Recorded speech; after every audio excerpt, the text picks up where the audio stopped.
ராமநாதபுரம் ஸ்ரீ வழிவிடு முருகன் ஆலயத்தின் 86வது பங்குனி உத்திர 9வது நாள் விழாவில் சிலம்பொலி சிலம்பம் பள்ளி 200 மாணவர்கள் சிலம்பம் சுற்றி அசத்தினர். ராமநாதபுரத்தில் பிரசித்தி பெற்ற பழமை வாய்ந்த ஸ்ரீ வழிவிடு முருகன் ஆலயத்தின் 86வது பங்குனி உத்திர பெருவிழா கடந்த 23ஆம் தேதி கொடியேற்றி காப்பு கட்டுடன் வெகு விமர்சையாக துவங்கியது. காப்பு கட்டி 10 நாள் திருவிழாவிற்கு பிறகு 10ஆம் நாள் திருவிழாவாக பங்குனி உத்திர பெருவிழா நடைபெற இருக்கிறது. 9ஆம் நாள் திருவிழாவில் சிலம்பொலி சிலம்பம் பள்ளி மாணவர்கள் 200க்கும் மேற்பட்டோர் சிலம்பம், கலர் வளையம் சிலம்பம், வேல்கம்பு, தீப்பந்தம் சிலம்பம் சுற்றி அசத்தினர்.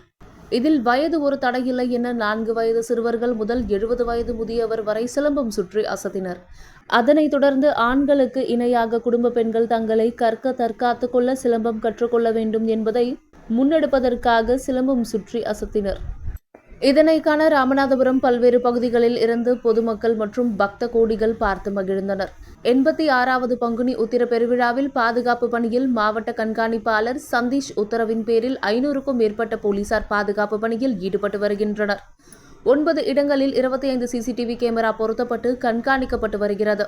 அது மட்டுமல்லாமல் பங்குனி உத்தர திருவிழாவில் பால்குடம், காவடி, வேல்காவடி, சர்ப காவடி, பறவை காவடி உள்ளிட்ட காவடிகள் எடுத்து வந்து பங்குனி உத்திர திருவிழா வெகு விமர்சையாக நடைபெற்றது.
எங்கேயுமே நீ நிமிந்து நிற்காத.